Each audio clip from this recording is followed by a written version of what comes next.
Hey guys, welcome back to the channel. Today we're going to be watching a video called Why Europe is Insanely Well Designed. So I'm guessing this is going to be a video of like how the cities are planned, all the cities in Europe are planned. That's what I'm thinking, because I think a lot of cities have this maybe not a problem, but I think it's nice when a city is like it's a walkable city, or like the transport lines, the trains, the subway, like it's designed in a way that makes it easier for you to like live in and get around the city. I think like that's what, when I hear like a well-designed place, that's what I think. It's like it's a place where you can easily go from like one place to another in a very efficient way, whether that is by car, by public transport, whether that is like a bus or subway or a train or whatever, or you can even walk. That's what I feel when I feel something. It's like it's well designed. So Europe is a continent. It has so many cities. Like I don't even know how many cities Europe has, but it's a lot. So I'm surprised it says like it's insanely within like the whole continent, because usually when you talk about like well designed cities, you talk about cities and not even countries. I think it's kind of rare when someone says like, oh, this is like a well designed country, because it's kind of hard to like design this whole, like I don't know, like a railway system or like a bunch of highways and everything like in one single country. So for this video to be saying like Europe in general is well designed, it's like, wow, okay, like pretty big words. But again, maybe it's referring to something different. I don't know, because again, that's what I feel when something is like well designed. It's like a place where you can easily get around, and maybe because you have like it's built in a way that you have like buildings that you can like people can live in, and you have like schools nearby, your place of work is nearby, you can get groceries nearby. That's and places of like, I don't know, museums or like cinemas and stuff, something that you can like, parks, obviously, like things that to have fun also, because that's important, but they're all like close to each other. You don't need to like travel like, I don't know, 5 hours just to like go see a movie at a movie theater. That's what I think. But I don't know, maybe they're talking about something else. Maybe they're talking about like architecture and like different architecture styles.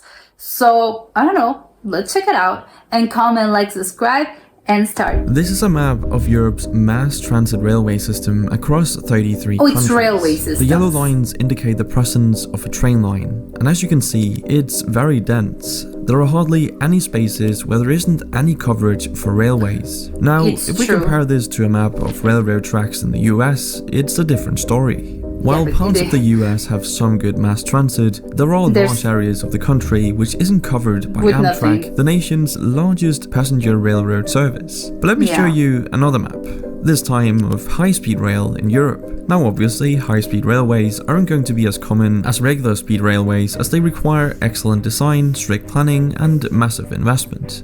And yet, a lot of money. As you can see, high-speed rail is present in Europe, which is a stark contrast to the US, as you can see from this map. While the US does have some higher speed rail, like the Aquila line and the Northeastern Corridor, it's hardly an effective map of transport solutions. And the Aquila line isn't really that fast either. It can reach about 150 miles per hour, but averages less than 70. This is not the case for Europe's insanely well-designed railroad system. And you have to remember that Europe's system accomplishes this while spanning 33 different nations in a very diverse continent. And I know what you're probably thinking. This is just because Europe is smaller than the United States, which simply is not true. While the European Union is smaller than the US, continental Europe has an area that is about 1.04 times as much as the US. So we can dismiss this argument that the United States can't be that well designed because it's too big. Europe simply is better designed. But if you're American, you might not understand why railroad tracks or public transport as a whole is so important. I mean, finding a car works fine, right? Well, no. And Europe showcases why a primary focus on private transportation you shouldn't need is so a car to get detrimental around. to a well-functioning transit system. Look at these maps. They show the US road network versus the EU's. And as you can see, the EU's road network is not nearly as impressive as the US's. And yet, when you look at some of the most congested cities in the world, European countries don't feature particularly prominently in the global rankings. Oh my god, it's this true! This is pretty shocking information because you'd assume that a country with a more expansive road network has a lot less congestion, especially considering the United States has devoted lots of time and money to their highways. So how come Europe is less congested when they have fewer roads? Well, it all comes down to disincentivizing the use of cars and, most importantly, making an attractive alternative. Oh my god, so it's Europe about cars? by having both private and public transportation infrastructure, which technically the US has as well, it's just a lot worse. But on top of this, Europe makes it pretty expensive to buy, own and use a car. This is achieved by having high taxes on vehicles and gasoline. Of course, they don't want you to get a car. Worldwide gasoline prices. As you can see, European nations are in the top rankings, while the US lies at the bottom, charging very little. But let me be very clear, it's only a good idea to make it expensive to drive a car if you have an attractive alternative. Yeah, if you have options. America doesn't, but Europe does. I mean, obviously this wouldn't work in the US with its current transportation infrastructure, but in Europe, this is a great strategy because you make the roads less congested for those who actually need them and give everyone else an affordable and efficient alternative, being Europe's amazing public transport like the trains on the railways. This is arguably the better strategy because even though the vast majority of Americans have access to vehicles at around 91% and gas is comparatively cheap, it still leaves 9% who don't have access to vehicles. What are these people who can't afford a car supposed to do? I mean, sometimes public transport isn't even an option or simply too expensive for many. So you've now actively excluded those who aren't exactly the most well off from society. To make matters worse, some US cities actually got rid of their public transport to make room for more cars. I'm not joking. Really? American streetcars like trams were actually removed to make way for bigger roads. Absolutely insane. I didn't know Compare that to Oslo, Berlin, and Madrid, where discussions are underway to restrict or even exclude most cars from the city center. And let's not forget that when you have cars, That's a great idea. you also need somewhere to park them. And this is where things start to become rather ridiculous. You see, the United States has 2 billion parking spaces for 250 million cars. That sounds insane. Parking spaces per vehicle. In Europe, it's pretty much a one-to-one with around 250 million public parking spaces for 300 million cars. But so you don't have parking space. The ridiculousness of this even further.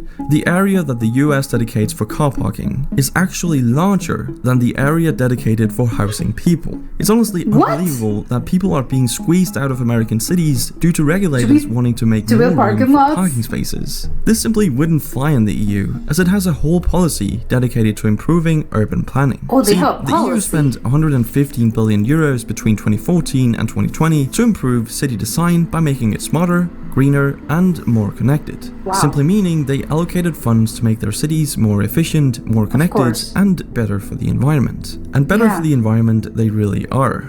As the average resident in a typical Western US city, such as Los Angeles or Phoenix, contributes approximately 6 times more carbon to the atmosphere per capita than an average European city resident. This is purely the result of not having effective transport solutions, which saves resources and allows people to move about efficiently. And exactly that. Moving about efficiently is something most of Europe's citizens are able to do as a result of the European Union. See, most of Europe's nations are in the European Union, which gives the EU citizens a number of perks, which includes a free travel area. This has been one of the most important achievements of the EU, as it makes it possible for an EU citizen to travel freely to other EU member states and stay for up to 3 months. All they need is a passport or even just an ID card. No visas, no trips to embassies, no form filing, just head straight over. This makes it incredibly easy to travel, study, and work in other countries and communities. And having this level of centralization is very important to good design, as it gives the smartest people the opportunity to work where they are most useful. And since good design obviously requires a lot of complicated problem solving and planning, this is very smart. Another smart thing is the incredible biking infrastructure we see in Europe. It's true, they bike a lot. Illustrated by this map of bike path density in Europe. All the purple lines are bike paths, and there's clearly a lot of them. I think especially Germany? towards the left side of the map. But that's just because this is the Netherlands. The Netherlands. Now, the funny thing is, I won't be able to compare this to a map of bike path density in the United States because nothing. such a map hasn't been made. At least I wasn't able to find any, and I can only wonder why.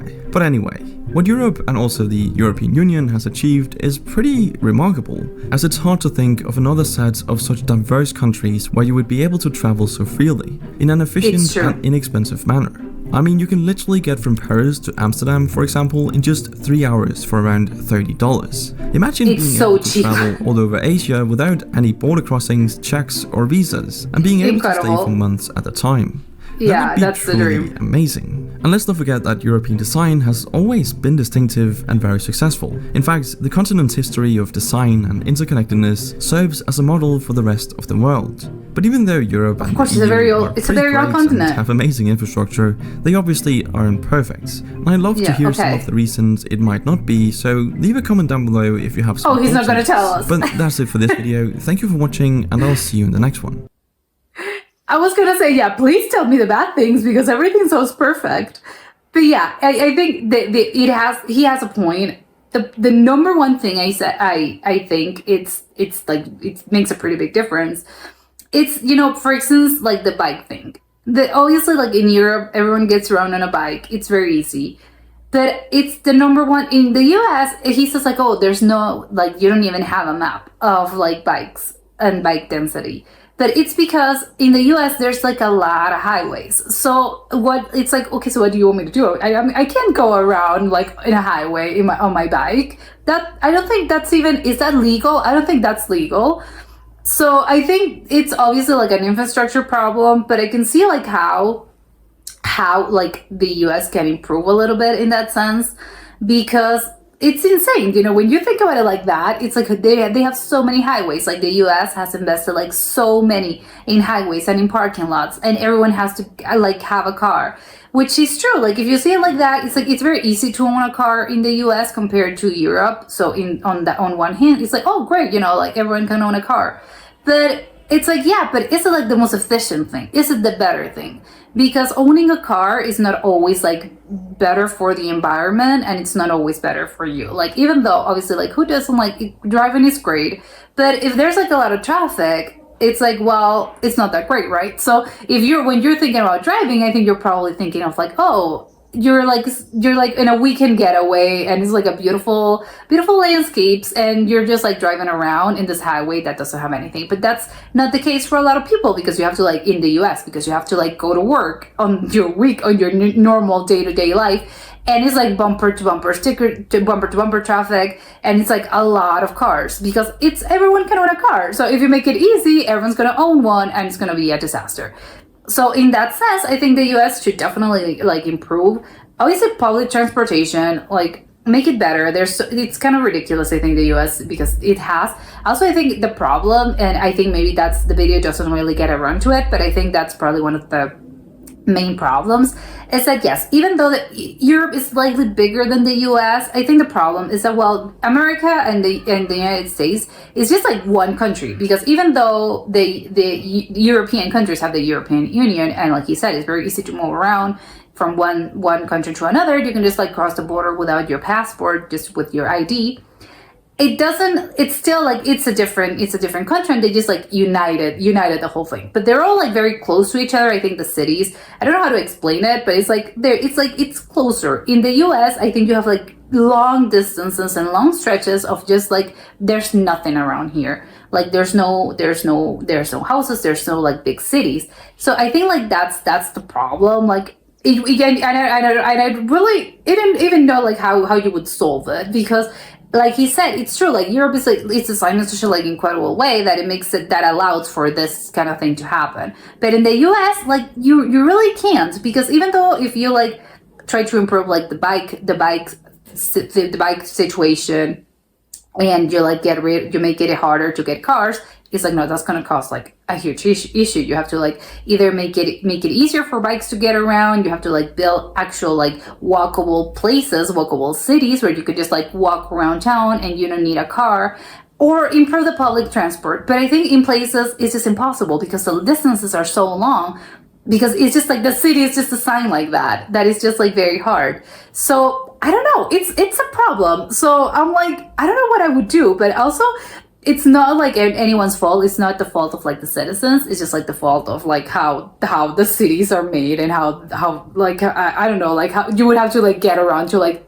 200 years ago or something, where they started, and even 100 years ago when they started in the US, for instance, they're like he mentioned, they started like getting rid of like trains and stuff to like put on highways, because they just thought it was a better system. And it turns out maybe it doesn't, or maybe, you know, you have electric cars, but that doesn't really get rid of, which is great for the environment, but it doesn't get rid of the problem that's just maybe less efficient. And also, like if you're driving around, it's like, well, yes, it's good, but you have like a train, a high-speed train that can get you there faster, and you can use that time, instead of like driving, you can use that time to like, I don't know, grab breakfast, or I don't know, check your phone, whatever. So in the sense, it's like, yeah, well, I kind of think it's better. So technically, like, I hate to say it, but you know, Europe has a tiny advantage there, and I think maybe the US can maybe take some things and like improve like their whole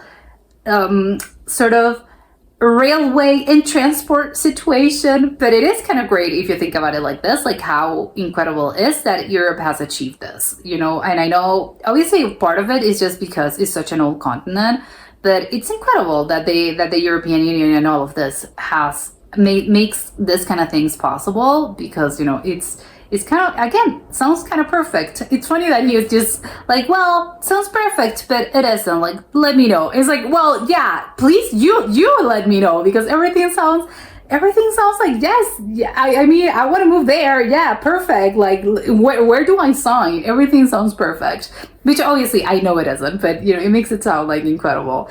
But yeah, it's I think everyone should have, and every country should have, like high-speed trains. I think that's the kind of the dream, right? But like he said, it's not always possible, not just because of like the infrastructure, but because you need a lot of investment. They need a lot of maintenance. So on that hand, you know, like that's not such a good thing, because you obviously need a lot of money to make those kind of things happen. And I'm guessing they're able to do so because also they have like the European Union. But it would be great also, like he said, like if Asia could also get around, and you could have like the Asian Union or something, and they would they would like get all the money, all the countries would get around, and they would like get a lot of money, and they would just like build something like this. Because again, it would be incredible, like connection between like every country. That's, you know, that would make your life easier, right? That's kind of like living the dream. But yeah, this was an incredibly like interesting video that gives you a lot of like food for thought, and I'm gonna be thinking about this quite a bit, especially like how can America maybe like take some of these things and maybe like improve their whole situation. But yeah, that was it for today, and I'll see you soon. Bye.